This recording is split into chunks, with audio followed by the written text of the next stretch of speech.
En este año que empezamos con muchas ganas de aprender, de querer compartir. Y recuerda, este próximo sábado es el seminario de hermenéutica y homilítica allá en la Universidad Bayola. Los que vayan a ir, qué bueno que estén apuntados porque va a estar interesante el día, van a aprender mucho. Y mientras tanto estamos estudiando aquí también hermenéutica, estamos aprendiendo a estudiar la palabra de Dios y vamos a hacer mucho esfuerzo, hincapié en que aprendamos a estudiar por nuestra propia cuenta. La palabra de Dios es hermosa y nos quiere hablar tantas cosas a nuestras vidas. El Señor quiere que aprendamos de Él, que escuchemos de Él su voz. La gente todavía se pregunta, ¿y cómo es que Dios le habla? Si no estudia la palabra de Dios, nunca lo va a saber. Si estudia la palabra de Dios, va a conocer la voz de Dios, va a escuchar la voz de Dios, va a ser transformado por la palabra de Dios, su voz, que le hable directamente al corazón. Pero tiene que estudiar. Si no estudia, si no escarba, si no buscan los tesoros que están en la palabra de Dios, se pierden de esa gran bendición. Me dices que no tengo tiempo. No tiene tiempo. No tiene tiempo. El día tiene 24 horas. Para todos iguales, ¿no es cierto? Todos tenemos las mismas 24 horas. Y podemos estudiar. Créame que sí. ¿Quién le digo a dónde tiene, qué es lo que tiene que dejar de ser? Ya sabe, ¿verdad? Novelas. No vea esas cosas que le quitan el tiempo. Es una pérdida de tiempo tremenda, excepto por el supertazón. No, no es cierto. No dije nada. No, ni siquiera no. Nunca, ya cuando alguien gane me van a decir quién fue, ya sabremos. Pero mientras tanto, estamos aquí, hay que estudiar, tenemos el tiempo. Nadie puede decir que no tiene tiempo. Trabajamos 8 a 10 horas, tal vez 12 horas diarias, todavía nos queda tiempo. Todavía nos quedan otras 12 horas, otras 14 horas en las que podemos comer y estudiar y hacer otras muchas cosas. Así que sí hay tiempo. No pongas excusas que yo no tengo tiempo. No, de veras. Esfuércese, sea valiente y tome la tierra que el Señor le da. Va a conocerlo en la palabra. Así que haga eso. Y para empezar, y tenemos un buen programa el día de hoy, vamos a recordar brevemente lo que estuvimos viendo la semana pasada. Comenzamos el capítulo 3 de la primera epístola de Juan y hablamos acerca de lo que es ser hijos de Dios. Y hemos sido adoptados como hijos del Padre por medio de la reconciliación de Jesucristo. Nuestra nueva identidad es en Cristo. Y el mundo no nos conoce porque somos diferentes de Él. O deberíamos ser diferentes. Si somos igual que la gente del mundo, hay un problema. Hay un problema grande que tenemos que arreglar en nuestras vidas. Si estamos comportándonos y viviendo igual que la gente del mundo, tenemos que cambiar algo. Y esto es algo que tenemos que aprender. Es una realidad. Expusimos esta diferencia y debe ser enorme. Y es triste que tantos cristianos busquen confundirse entre las costumbres y modas de este mundo. ¿Se han dado cuenta? Queremos hacer lo que ellos hacen. Baste ver los canales llamados de televisión cristiana y se da cuenta los tipos de programas que pasan, lo que la gente hace, cómo adoran a la persona que está enfrente en vez de adorar a Dios, cómo buscan ellos a través, según ellos, de la alabanza, ellos satisfacerse de sus necesidades y decir, estoy lleno del Espíritu Santo, cuando no están adorando al Dios verdadero. Cómo buscan cosas que satisfagan sus vidas y no buscan satisfacer la voluntad de Dios. Note eso, cómo es importante que aprendamos a discernir las cosas. Acaba de pasarse un par de semanas, lo repiten cada rato, por cierto, el programa de los premios Dove. Son los premios que le dan a aquellos programas, canciones, cantantes, artistas, cristianos que tienen cierto nivel de popularidad, ¿verdad? Y nos damos cuenta, vi como media hora del programa y dije, esto es igual que los Óscares, esto es igual que los Grammys, esto es igual que todos los programas del mundo que hacen lo mismo, premiar el ego de las personas. Es exactamente lo mismo. Y venimos a ser igual que el mundo. Y no debe ser la iglesia como el mundo. No debemos caer en esas cosas. Pero en este día, como prometimos, vamos a estudiar las diferencias en el carácter moral que marcan con claridad quiénes son verdaderamente hijos de Dios y quiénes del diablo. Hay dos tipos de personas. O eres hijo de Dios o eres hijo del diablo. Pero no me salgas con un punto intermedio. No me salgas con que hay puntos grises en los que tú puedes estar acomodado bien cómodamente y decir, soy cristiano, pero de lunes a sábado hago estas otras cosas. No hay tal cosa. Ese es un engaño. Y si tú piensas que puedes ser cristiano aquí el domingo por 1 hora o 45 minutos y el resto de la semana puedes ser quien tú quieras, estás en un gran problema. Estás en una condenación terrible. Estás en un lugar en que no deberías estar ni siquiera por un instante. La palabra de Dios es clara. Se trata de blanco y negro. Ese es el mensaje del día de hoy. Blanco y negro. No hay grises. No hay intermedios. O es blanco o es negro, pero no es ambos. El cristiano tiene que aprender a diferenciar, discernir entre blanco y negro. Diferenciar lo blanco de lo negro, separarlo y aprender a vivir en lo que Dios nos quiere que vivamos. Al final de nuestro estudio, por lo menos al final de lo que sigue la semana que viene, la diferencia debe ser tan clara como se distingue el color blanco del negro en cuanto a quiénes somos. Y te lo voy a decir una vez, y te lo digo para esto. No busques encontrar en la palabra del día de hoy, de la semana que viene, una manera de acusar a la persona que está contigo, o a los que te rodean, a tus familiares, a tu esposo o esposa, o a tus hijos, o a tu papá o tu mamá. No busques encontrar en esta palabra cómo condenarlos a ellos y decirles, tienes que cambiar. Busca en esta palabra encontrarte a ti mismo. ¿Qué es lo que Dios te está demandando a ti en particular? A mí en particular. No se trata de los demás, se trata de ti y el Señor.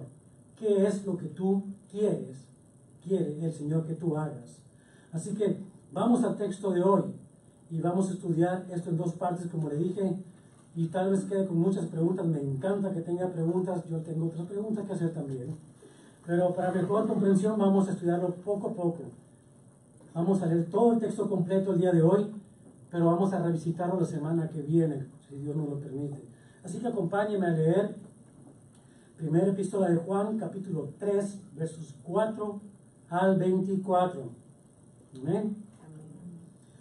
Todo aquel que comete pecado infringe también la ley, pues el pecado es infracción de la ley. Y sabéis que Él apareció para quitar nuestros pecados, y no hay pecado en Él. Todo aquel que permanece en Él no peca. Todo aquel que peca no le ha visto ni le ha conocido. Hijitos, nadie os engañe. El que hace justicia es justo como Él es justo. El que practica el pecado es del diablo, porque el diablo peca desde el principio. Para esto apareció el Hijo de Dios, para deshacer las obras del diablo. Todo aquel que es nacido de Dios no practica el pecado, porque la simiente de Dios permanece en él y no puede pecar porque es nacido de Dios. En esto se manifiestan los hijos de Dios y los hijos del diablo. Todo aquel que no hace justicia y que no ama a su hermano, no es de Dios. Porque este es el mensaje que habéis oído desde el principio, que nos amemos unos a otros. No como Caín, que era del maligno y mató a su hermano. ¿Y por qué causa le mató? Porque sus obras eran malas y las de su hermano justas. Hermanos míos, no os extrañéis si el mundo os aborrece. Nosotros sabemos que hemos pasado de muerte a vida en que amamos a los hermanos. El que no ama a su hermano permanece en muerte. Todo aquel que aborrece a su hermano es homicida. Y sabéis que ningún homicida tiene vida eterna permanente en él. En esto hemos conocido el amor en que Él puso su vida por nosotros. También nosotros debemos poner nuestras vidas por los hermanos. Pero el que tiene bienes de este mundo y ve a su hermano tener necesidad y cierra contra él su corazón, ¿Cómo mora el amor de Dios en él? Hijitos míos, no amemos de palabra ni de lengua, sino de hecho y en verdad. Y en esto conocemos que somos de la verdad, y aseguraremos nuestros corazones delante de él. Pues si nuestro corazón nos reprende, mayor que nuestro corazón es Dios, y él sabe todas las cosas. Amados, si nuestro corazón no nos reprende, confianza tenemos en Dios. Y cualquiera cosa que pidiéramos la recibiremos de él, porque guardamos sus mandamientos y hacemos las cosas que son agradables delante de él. Y este es su mandamiento, que creamos en el nombre de su Hijo Jesucristo y nos amemos unos a otros como nos los ha mandado. Y el que guarda sus mandamientos permanece en Dios y Dios en él. Y en esto sabemos que él permanece en nosotros por el Espíritu que nos ha dado. El que tenga oídos para oír, que escuche lo que el Espíritu habla en esta mañana a la iglesia. Señor, palabra dura es esta que estudiamos el día de hoy, pero es palabra profunda que tú quieres penetre en nuestro corazón, discierne nuestros sentimientos hasta lo más profundo y que podamos aprender de ella el verdadero significado de ser hijo de Dios. Un término que hoy en día se ha convertido en algo de color gris, en tantas variantes, porque la gente no te ha conocido, porque el mundo quiere disfrazar de justo, de bueno, aquello que el mundo desea sea bueno y que pretenda ser justo. Señor, apártanos de esa manera de pensar y de sentir, y que por fe y el conocimiento que nos das en tu palabra podamos entender verdaderamente lo que significa ser hijo e hija de Dios. Gracias te damos porque este es un regalo que nos has dado en tu adopción para nosotros. Nos has adoptado como tus hijos. Has proveído también una manera de conocer lo que esto significa para que no tengamos duda de quiénes somos, para que dejamos de ser movidos por todos vientos que tienen intención de confundirnos y de arrastrarnos a las corrientes del mundo, apartándonos del amor que hay en ti. Te damos gracias, Señor, porque tú eres bueno para hacer tu obra, para completar lo que comenzaste en cada uno de nosotros. Te damos gracias por ello, Señor, y que lo que este día aprendamos y regenere nuestra manera de pensar sea para darte a ti la gloria y la honra, en el nombre de Jesucristo. Amén. Una de las cosas que hicimos la semana pasada, mis hermanos, fue leer ese manifiesto que habla acerca de lo que es ser un cristiano. Lo leímos en las bienaventuranzas de Mateo capítulo 5, versos 3 al 16, pero leímos una parte de ellos nada más. No leímos todo lo demás porque hay mucho más que ahondar en el tema. Pero esas son cosas que vimos que podemos sentir y nos sentimos como un poco raros, como contracorriente, como contracultura si hacemos todas estas cosas. Y la gente tiene una manera de pensar y de ver esas cosas cuando nosotros las padecemos. Y sin embargo, déjele digo algo. Eso mismo que viene ahí, aplicado en la palabra de Dios que leímos en Mateo capítulo 5, es lo mismo que todo el mundo experimenta. ¿Cuál es la diferencia entonces? La diferencia está en la perspectiva de la persona que lo sufre. Si somos hijos de Dios, encontramos propósito, significado, crecimiento en las pruebas de la vida. Si no somos hijos de Dios, encontramos problemas, impedimentos, situaciones que nos hacen menos, obstáculos en la vida y penurias. Pero nada más que eso y mucha falta de esperanza. ¿Cuál es la diferencia si es lo mismo? ¿Quién está con nosotros? ¿De quién somos nosotros? La diferencia está en quién está con nosotros. Y lo que le digo es triste, aún en los medios evangélicos de la actualidad, la gente llena los estadios en busca de soluciones prácticas a sus problemas y necesidades en el orden de la famosa pirámide de Maslow. ¿Qué es eso? Las necesidades primarias. Vamos y buscamos a Dios porque tengo hambre. Vamos y buscamos a Dios porque estoy enfermo. Vamos y buscamos a Dios porque tengo problemas en mi casa, con mi matrimonio, en el trabajo. Tengo situaciones adversas. Y vamos y buscamos a Dios para que nos satisfaga eso. Para que Él nos llene de algo que nosotros necesitamos. Cuando el llamado de Dios para cada uno de nosotros no es para eso, sino para que le demos gloria a Él, para servirlo y adorarlo a Él. Para eso nos llamó el Dios.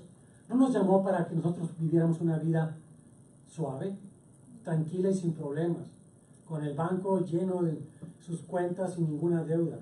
Nos llamó a servirle a Él, darle gloria a Él, vivir para Él, ser transformados y testimonios para Él. Piénselo, no es de otra manera. Y sin embargo es un Padre tan amoroso, tan grande y tan bueno, que si somos de Él, todas las demás necesidades se las cubre. Ahí están. Es un Padre generoso, amante de sus hijos, y nos da lo que necesitamos. Tenga esa seguridad, pero no le busque por la necesidad. Ay, Dios, necesito que me ayudes porque tengo tal problema. Gracias a Dios que tiene ese problema. Dele gracias a Dios, porque Dios le está permitiendo crecer a un nivel espiritual superior. Porque la prueba es para verlo crecer y no para destruirlo. Dele gracias a Dios y alabe al Señor en medio de la tribulación y de la enfermedad. Se dice fácil, pero hacerlo, vivirlo, es lo importante, porque para eso fuimos llamados. ¿Qué explicación le vamos a dar cuando estemos en el cielo al Señor de todos aquellos que sufrieron persecución y fueron degollados y fueron echados a los leones, y que los veamos y decir, ¿y a ti qué te pasó? Me comí un león y me comió pedacitos, un bocado a la vez. Wow. ¿Y a ti?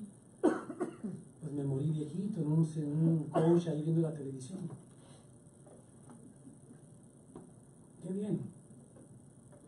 Vea esto, y esto es importante, que entendamos que el propósito es mucho más. Todos los afanes del mundo, producto del pecado en el mundo, han traído por consecuencia padecimientos, penurias, lamentos, persecuciones y aflicciones a toda la humanidad. Nadie está exento de esos padecimientos. Sin embargo, el discípulo de Jesucristo debe encontrar un significado y propósito en ellos que haga la diferencia. Hoy en día hay una gran variedad de programas de superación personal, aún en las iglesias, y la mayoría están centrados en la persona como eje sobre el cual el universo entero gira. En nuestro estudio de hoy, mientras encontramos las diferencias entre los hijos de Dios y los del diablo, vamos a ver que la perspectiva con que se ve el drama de la humanidad tiene mucho que ver con la identidad de la persona que lo sufre.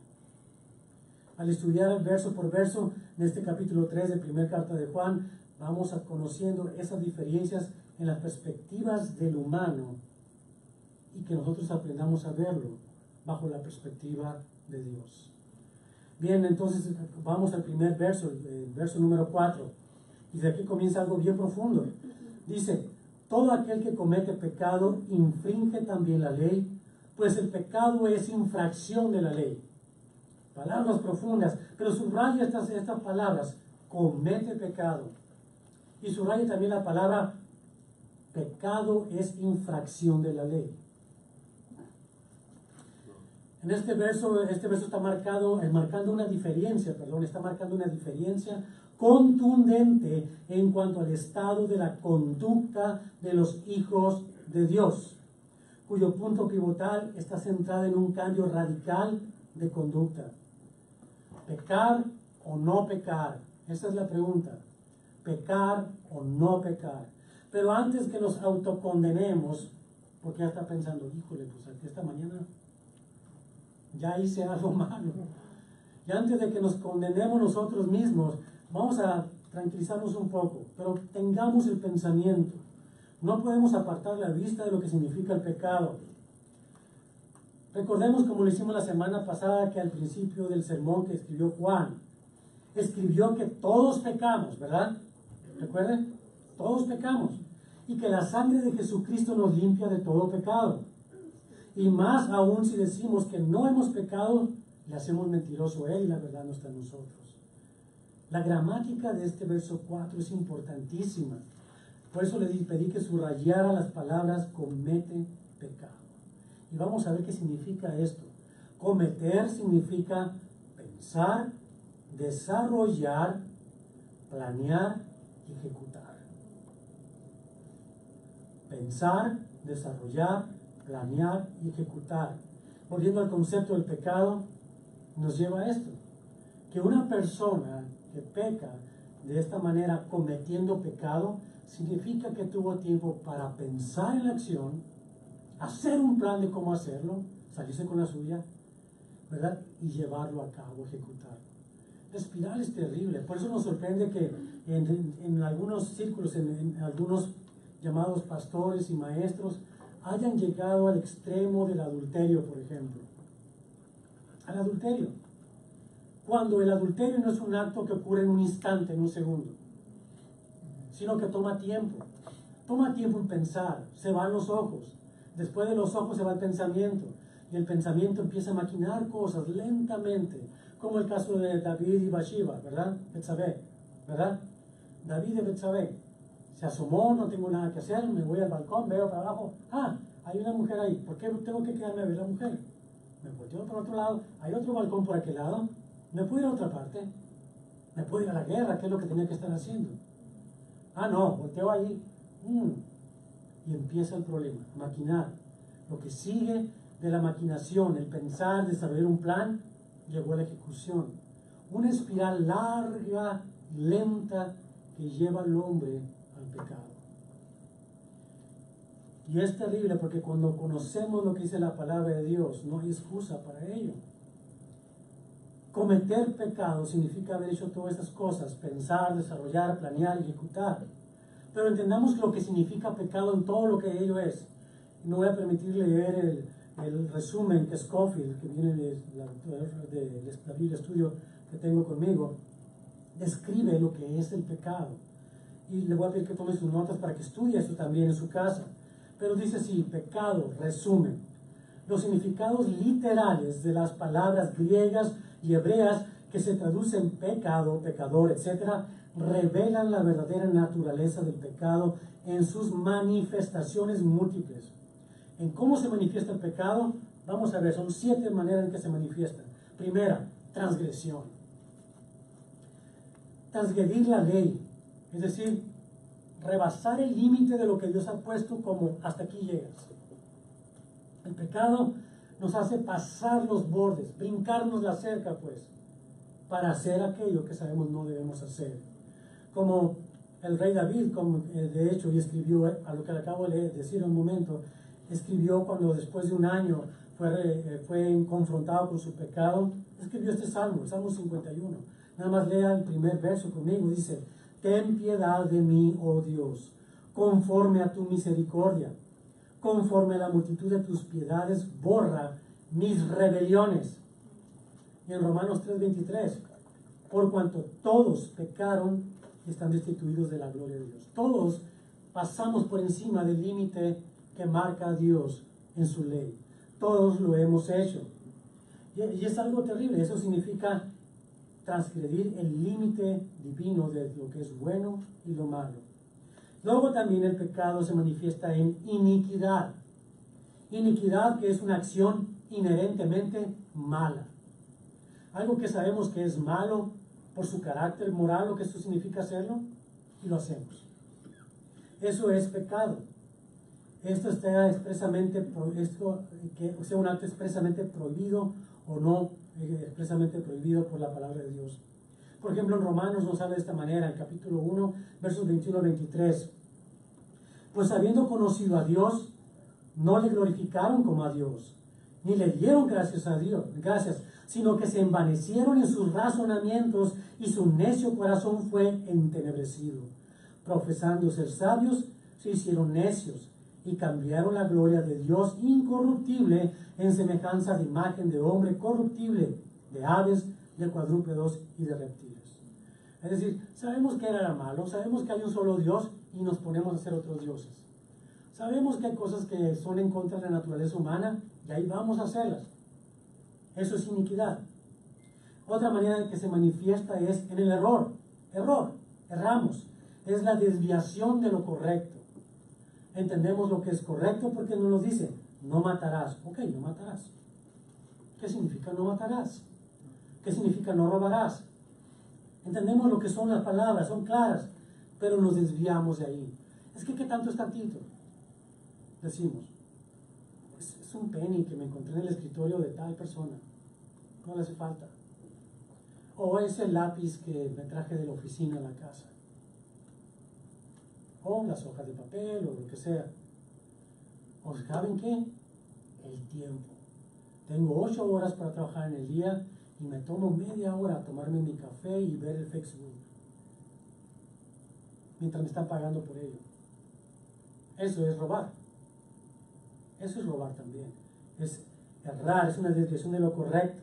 Romanos 1:18 dice, porque la ira de Dios se revela desde el cielo contra toda impiedad e injusticia de los hombres que detienen con injusticia la verdad.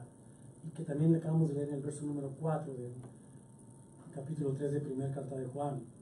También se manifiesta en errar al blanco, en no satisfacer el estándar divino. No satisfacer el estándar divino. ¿Qué nos pide Dios que hagamos? ¿Cómo lo adoremos a Él? ¿Cómo le sirvamos? Y decimos, me quedo corto. Voy a ser duro con ustedes en este día porque tengo que hacerlo. Pero si venimos y nos estamos durmiendo a la hora que estoy predicando, no me está faltando el respeto a mí lo más mínimo. A mí no me interesa si usted se duerme o no se duerme, de veras. Pero digo, usted está cayendo en un error, está debajo del estándar divino porque no se está nutriendo de la palabra de Dios. ¿A qué vino si se va a dormir? Bueno, es que no sabes, me desvelé la noche. ¿Qué hace desvelándose el sábado para venir el domingo a adorar a Dios? ¿No tiene que estar listo para adorar a Dios el domingo, que es el día de adorarlo? Pero buscamos una excusa. Es que vienen mis familiares de tal parte. ¿Cómo los voy a decepcionar? Pues haga lo que haga, tómese todo el café de la mañana que se encuentre y escuche la palabra de Dios con atención. Ya dormirá el resto del día. Pero haga lo que tiene que hacer. No erre al blanco. Se queda lejos del estándar. También se manifiesta en una infracción. ¿Qué es la infracción? La intrusión de la propia voluntad en la esfera de la autoridad divina. Es decirle a Dios, no creo que estés bien en este punto. Sí. ¿Cómo está eso de que no, yo no creo que esté bien eso que estás diciendo, Dios? Porque para mí el aborto es simplemente yo tomo disposición de lo que es mi cuerpo. Es mi cuerpo. ¿De veras? O es que yo tengo esa tendencia, puede decir una persona. Tengo tendencia de que me gustan las personas de mi propio sexo. Yo creo que Dios puede hacer una excepción. Yo creo que está bien, al mundo no le importa. Además, el mundo lo aplaude. ¿Por qué no habemos de haber cristianos homosexuales o lesbianas? O transgénero. ¿Por qué no? Estamos nosotros cambiando la ley de Dios, infringiendo la ley. Es una infracción. La ley dice, no, tú eres hombre, tú eres mujer, no hay más. Tu DNA te lo comprueba.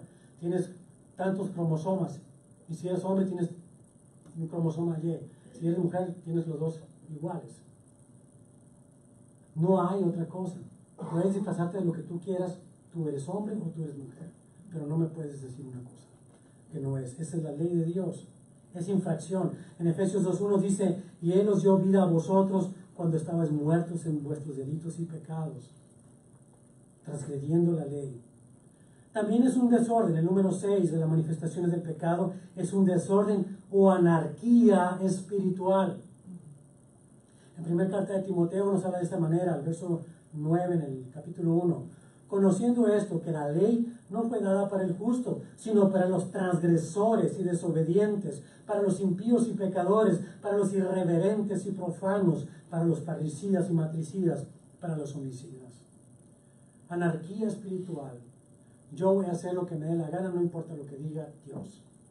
Mis leyes mandan. Soy yo el centro del universo. Y en las cuestiones de la transgresión también quiero ser claro en esto. En el vivir en un pecado también es la incredulidad. La incredulidad es una manifestación del pecado. es un insulto a la veracidad divina. Juan 16:9 dice que el Espíritu Santo nos revela de esto, dice, de pecado por cuanto no creen en mí. Convicción de pecado. ¿Por qué? Porque la gente no cree en Dios. Si no creen en Dios, están en pecado. Hay gentes que dicen todavía, bueno, es que es muy cerrada la mente del cristiano. ¿Cómo nomás Jesucristo? ¿Qué hay de los budistas? ¿Son gente buena? ¿Qué hay de los musulmanes? ¿Qué hay de estos? ¿Qué hay de aquellos? No importa lo que digan las personas, lo que dice la palabra de Dios es, solamente hay un camino. Solamente hay un camino. Y no hay manera de brincarnos la cerca. Hay un camino. Entonces no podemos ser incrédulos. Si la palabra de Dios dice esto es blanco, y si dice negro, es negro.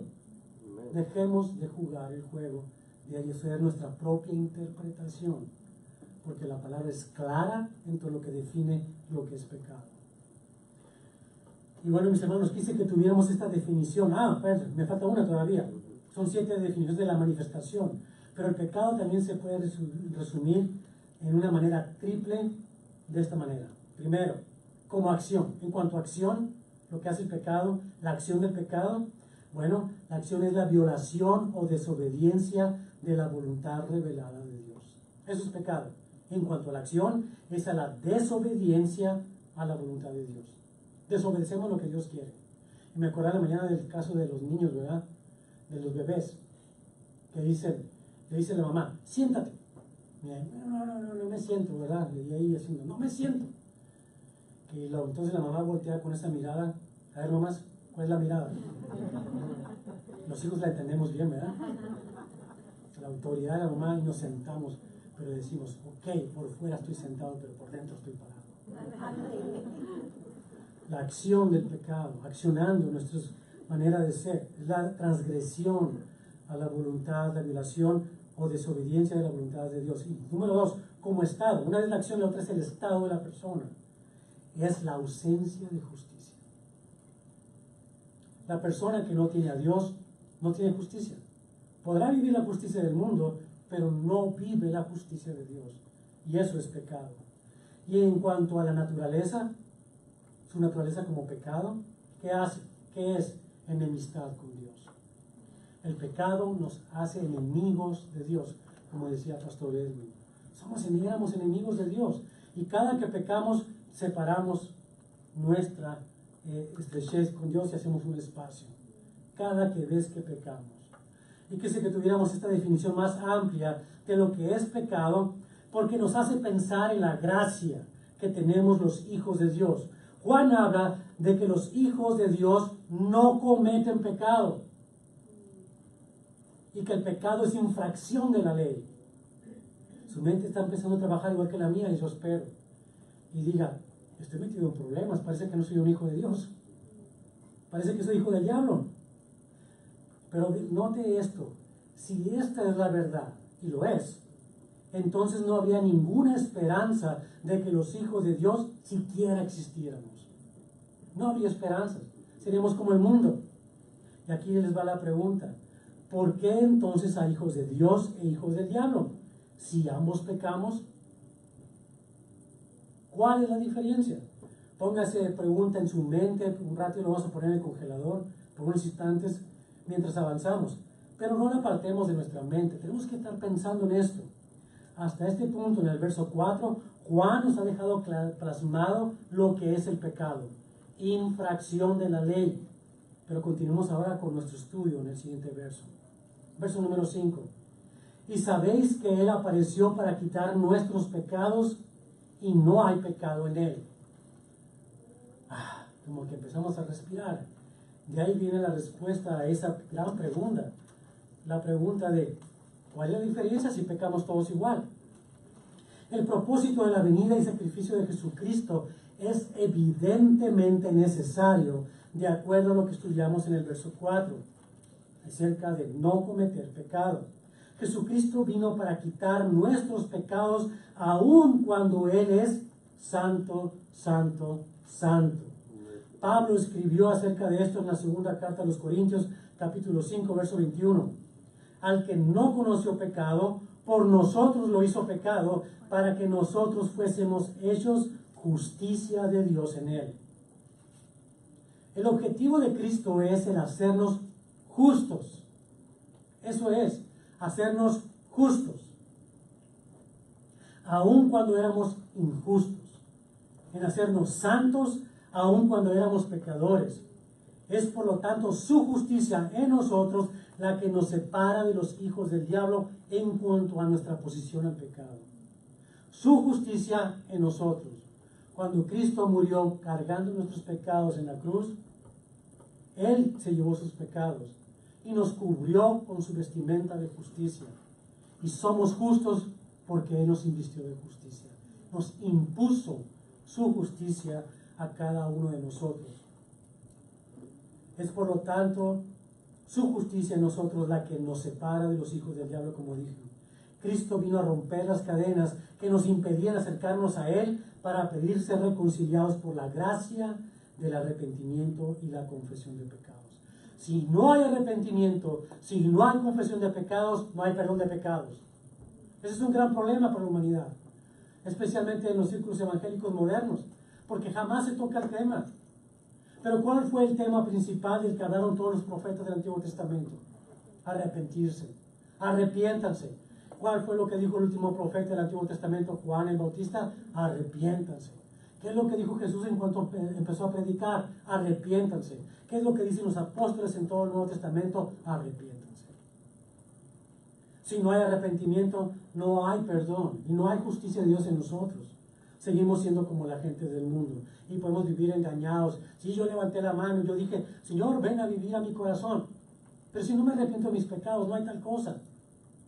Y estás metido en una gran mentira, en un engaño, y no eres un hijo de Dios. Y tal vez esta sea tu oportunidad el día de hoy para reconsiderar esto, para analizarte y entender si verdaderamente eres o no eres hijo de Dios. Porque si no lo eres, Dios te está llamando. Dios está diciendo, este es el día de tu salvación. Arrepiéntete, por lo tanto, hoy, y ven, escucha el llamado. No olvidemos que es Cristo quien hace esto en nosotros, como dice en Efesios capítulo 5, versos 25 al 27. Son unos versos que usamos para ministrar a las parejas, pero tienen significado más profundo en lo que Cristo hizo por nosotros. Note lo que dice: maridos, amad a vuestras mujeres, así como Cristo amó a la iglesia y se entregó a sí mismo por ella para santificarla. Dígame, entienda esto y conteste esta pregunta a usted mismo. ¿Es la iglesia santa por sí misma? ¿Es la iglesia se ha salvado a sí misma? ¿La iglesia tiene poder para salvar? No, absolutamente no. Sino que dice claramente que fue Cristo en que su amor por la iglesia, el que santificó a la iglesia. Es Él el que nos hace santos. Es su justicia, no es la nuestra. No intentemos pelear con algo que no podemos. Tiene que ser de Él. Dice que se entregó a sí mismo por ella para santificarla, habiéndola purificado en el lavamiento del agua por la palabra, a fin de presentársela a sí mismo una iglesia gloriosa, que no tuviese mancha ni arruga ni cosa semejante, sino que fuese santa y sin mancha. Dios mismo, Jesucristo, es el que nos santifica y nos purifica y nos hace justos. Por lo tanto, cometer pecado es contrario a la obra liberadora de Cristo en nuestras vidas. Lea conmigo esto en Romanos capítulo número 6. Por aquellos que pueden preguntar, ¿que no tengo espacio yo para pecar? ¿Que no puedo pecar yo libremente si la gracia está sobre mí? A Pablo le hicieron esa pregunta y Pablo contesta con la misma pregunta retóricamente. Lea conmigo capítulo 6 de Romanos, versos 1 al 15. ¿Qué pues diremos? ¿Perseveraremos en el pecado? Es decir, ¿cometeremos pecado para que la gracia abunde? En ninguna manera. Contundente, claro. Porque los que hemos muerto al pecado, ¿cómo viviremos aún en él?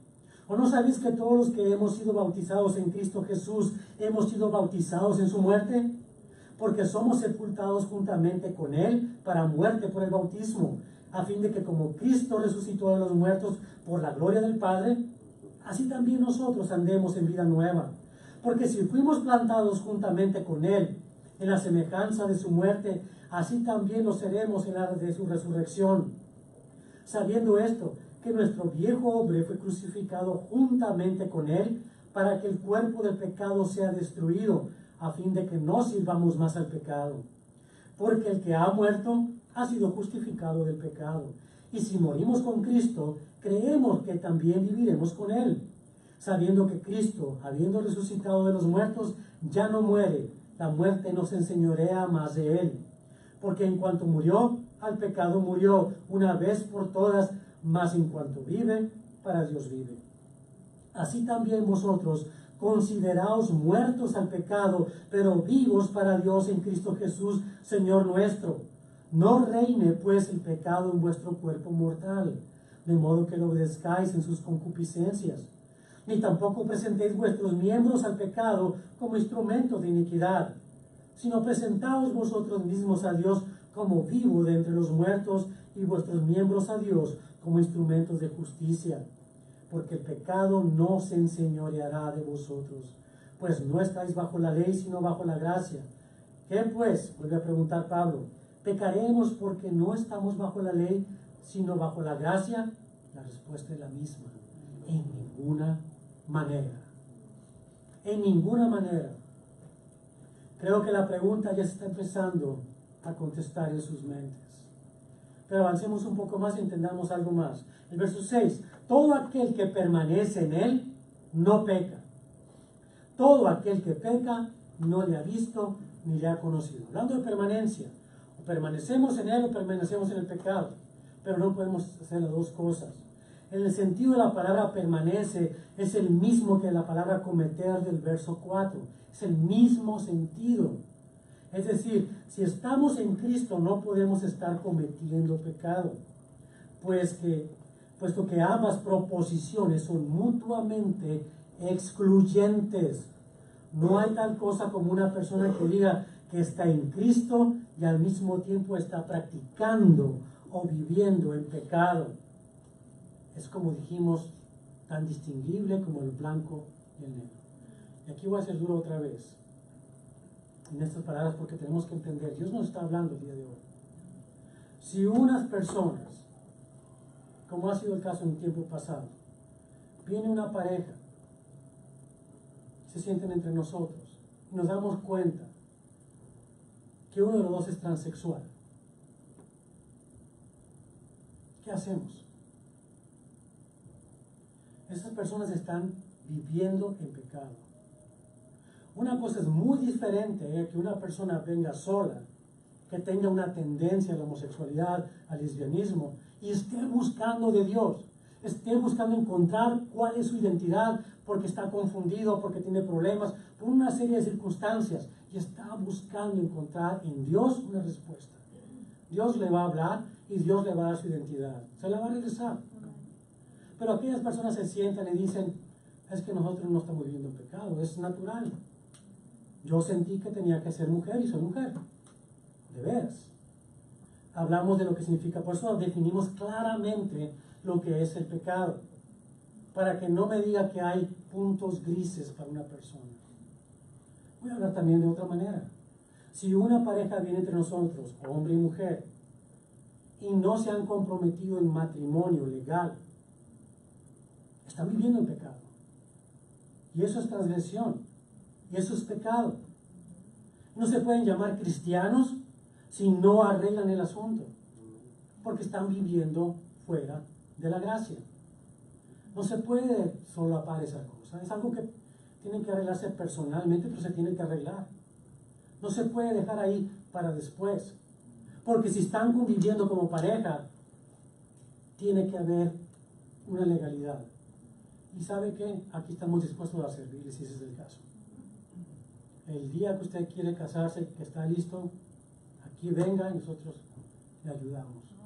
No tengo dinero para la recepción, no tengo dinero para el vestido, para el traje y las fotos. No se preocupe, eso es lo de menos. Lo importante es su vida, que no vivan en pecado, que no vivan cometiendo pecado, practicando el pecado, que es vivir de una manera que Dios dice no es correcta. Tiene que haber matrimonio. Estamos para ayudarles. Vengan, hablen con nosotros. La ley la ley ¿cómo se llama? De civil es suficiente. Si dice, bueno, voy y me caso allá ¿cómo se llama? La City Hall, perfecto, hágalo, está bien, pero formalice eso. Viva de acuerdo a la voluntad de Dios, deje de practicar el pecado, porque es practicar el pecado. La persona que tiene una adicción, cualquiera que ésta sea, y no la entrega delante de Dios, y no sale de esa adicción. Hombres, la pornografía abunda mucho en las iglesias, ¿saben? Es estar practicando el pecado, es estar viviendo en el pecado. Y no somos cristianos y practicamos el pecado. No eres salvo. Tengo noticias. Hombre, ¿piensas que puedas salirte con la tuya por agarrar tu teléfono y puedes ver lo que hay ahí? Ver esas cosas prohibidas. Si lo estás haciendo constantemente, no lo has entregado a Cristo, no te has arrepentido, no has confesado tu pecado, no eres hijo de Dios. No me digas que lo eres, porque un día dijiste, yo quise recibir a Cristo, pero ¿no has dejado eso? No podemos vivir en pecado. Todo aquel que permanece en él no peca. Nótelo como dice claramente. El sentido es tal que dice, la explicación más simple para este verso número 6 tiene que ver con un axioma. Un axioma es aquella ley que se da como fundamento para partir para las demás cosas. El axioma es este: si una persona vive en pecado, sin arrepentimiento, sin confesión, no conoce a Cristo, puesto que vive en una mentira, y Cristo es verdad y es santidad. No puede decirme que vive en Cristo si vive practicando el pecado, porque no conoce a Cristo. En otras palabras, no ha habido una verdadera regeneración o un nuevo nacimiento de esa persona. Palabras duras, pero es necesario que te hable. El Espíritu quiere hablar en este día a la iglesia. Vean el verso número 7. Hijitos, nadie os engañe. El que hace justicia es justo como Él es justo. ¿Qué es hacer la justicia de Dios? Es vivir la justicia de Dios. Él nos impone esa justicia, como dijimos, es Él y no nosotros. No, este no es un programa de superación personal, mis hermanos. No hay tal cosa.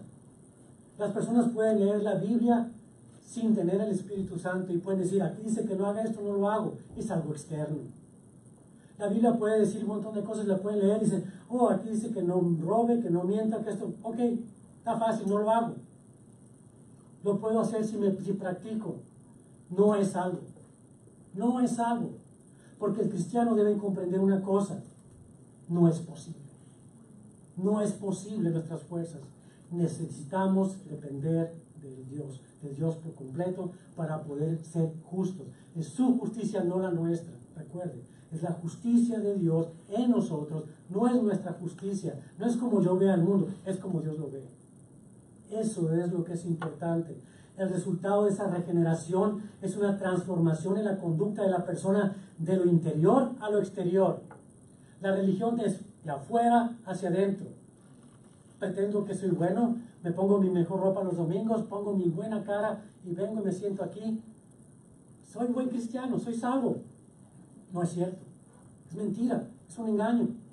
El cambio debe nacer de adentro, te debe incomodar el pecado, al punto que lo detestes, al punto que lo odies. Eso es lo que es la justicia de Dios.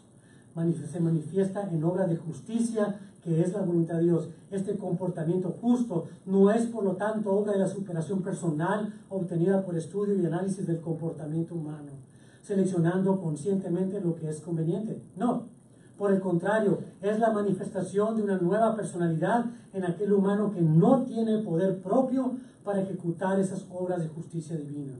Pablo escribió en Gálatas capítulo 2, verso 20: con Cristo estoy juntamente crucificado y ya no vivo yo, mas vive Cristo en mí.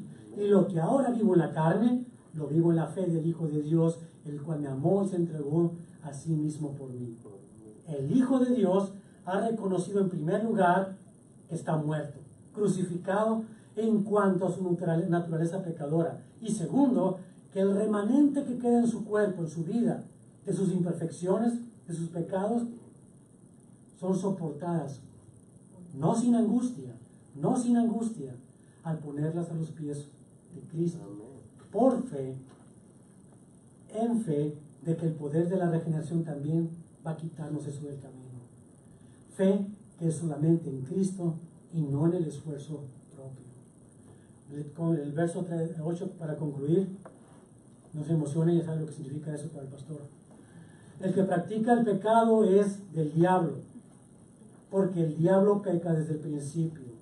Para esto apareció el Hijo de Dios, para deshacer las obras del diablo. Este mensaje nos lleva a recordar nuestros estudios de Génesis. El pecado entró a la humanidad por la acción seductora de Satanás, quien por medio de la mentira llevó a la primera mujer a creer en una verdad alterna, entre comillas, es decir, una mentira. El diablo es sinónimo del acusador, el engañador, el devorador, el suplantador, términos que identifican la aberrante oposición que éste tiene contra todo lo que es divino y santo. Y nos lleva también a la conclusión lógica y oportuna de que solo existen dos tipos de humanos en cuanto a su procedencia: los hijos de Dios y los hijos del diablo. Blanco y negro.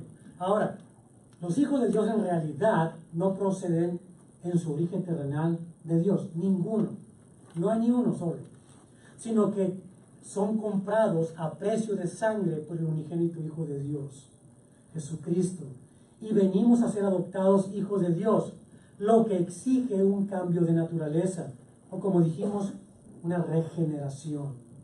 Esa es la obra que vino a deshacer Jesucristo, las obras del diablo en nuestras vidas, nuestra naturaleza humana, las obras del diablo en las que éramos sus hijos naturales, arrancados de esa familia pecadora y trasladados a una nueva identidad y familia en Cristo y su iglesia. Esa es la victoria de Cristo sobre Satanás, mis hermanos. Victoria que nos permite nacer de nuevo. Como Jesús dijo a Nicodemo en Juan 3:7. No te maravilles de que te dije, os es necesario nacer de nuevo. ¿Has nacido de nuevo? Si has nacido de nuevo, tienes una naturaleza nueva. No tienes por qué hacer las cosas de antes. En tu corazón debe nacer una nueva manera de sentir y de pensar y de reaccionar de acuerdo al Espíritu que está en ti y lo que dice la palabra de Dios. El poder de Dios para quitarnos del pecado, de la práctica del pecado. Nos quedan muchos versos por delante, mis hermanos, pero no los voy a atribular con más cargas por este día, excepto por una. Les voy a dejar tarea. Les voy a dejar un verso para que estudien y vean esto. Este verso que les voy a decir, estúdienlo a la luz de lo que acabamos de aprender, de lo que estudiamos hoy. Por eso llevé sus notas a casa para que lo estudien. El verso dice de esta manera y piénselo bien. ¿Qué significa? Y además investiguen dónde está este verso, porque no le voy a decir entonces. Usted tiene que encontrarlo. Dice el verso: y al que sabe hacer lo bueno y no lo hace, le es pecado. No diga, no es sople. Por supuesto, usted tiene que encontrar esto. Estudie, escriba. ¿Qué significa esto a la luz de esto que acabamos de estudiar? Oremos entonces. Padre, te damos gracias, Señor, porque es cierto, es dura tu palabra, pero necesitamos ser sacudidos. Como cristianos necesitamos despertar de nuestros laureles. Es fácil decir, soy salvo, que venga el fin del mundo, esperaré sentado. Cuando en realidad, Señor, tú nos has llamado para hacer toda obra buena que tú has preparado, como escribió Pablo en Efesios 2:10, desde antes de la fundación del tiempo. Buenas obras para que andemos en ellas. Tu justicia obrando, dando testimonio de quiénes somos. Que podamos ser luz y sal en esta tierra. Que hagamos la diferencia, que dejemos de mezclarnos, comportarnos y confundirnos con el mundo. No es fácil. De hecho, es imposible para el humano. Pero también, como cantábamos, para Cristo todo es posible. Todo es posible para ti, Señor. Y tú deseas hacer esta obra en nosotros, porque tú eres el que nos has llamado. No fuimos nosotros que te buscábamos a ti. No hay tal cosa como un humano que busque a Dios. Eres tú el que nos llama y nosotros solo tenemos que responder. Pero de cómo respondamos también tiene que ver lo que haya de hacer en nuestras vidas. Gracias te damos, Señor, porque en tu palabra encontramos que esto no es un programa de superación personal que tomamos por unas cuantas semanas al principio del año con todos los nuevos y buenos propósitos y que desechamos al final de mediados de febrero. No, Señor. Esto es algo que trasciende para la eternidad. Es una obra que tú has comenzado y como también Pablo escribió, es una obra que tú terminarás. Por eso te damos gracias, Señor, porque no depende de nosotros, sino que depende de ti. Te damos gracias porque tú eres bueno, tú eres todopoderoso y el mismo poder que te levantó a ti de la tumba vive en nosotros, el mismo Espíritu para darnos poder para hacer tu buena voluntad. Por eso te damos gracias, Señor. Te damos gracias y te pedimos, Señor, no nos desampares. Cumple tus promesas de providencia diaria de tu palabra, de tu amor, de la fuerza que necesitamos, de todo aquello que nos mueva a ser más como tú, acercarnos a tu luz y separarnos cada vez más hasta que seamos completamente distinguibles de la oscuridad, como el blanco lo es del negro. Gracias te damos en el nombre de Jesucristo. Amén. Dios los bendiga, mis hermanos.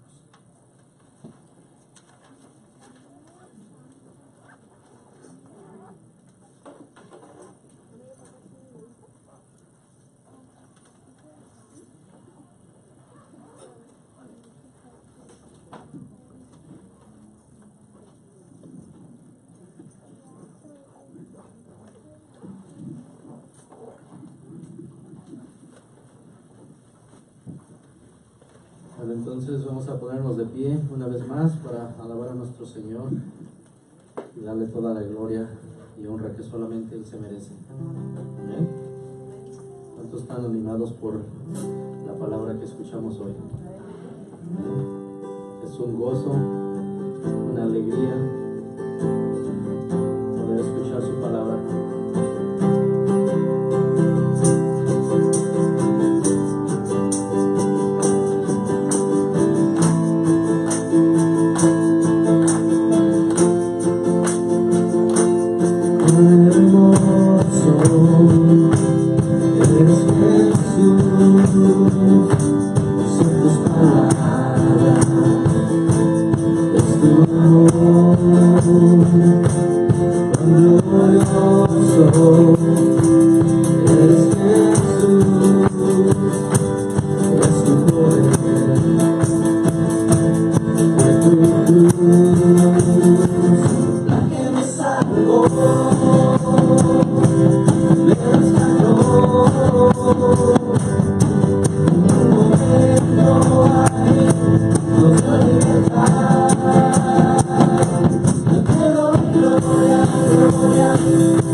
Gloria, gloria, gloria, gloria.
Las verdades, Señor, que hay ahí, Señor, y te damos gracias, mi Dios, porque también sabemos que eres ese Dios amoroso, Señor.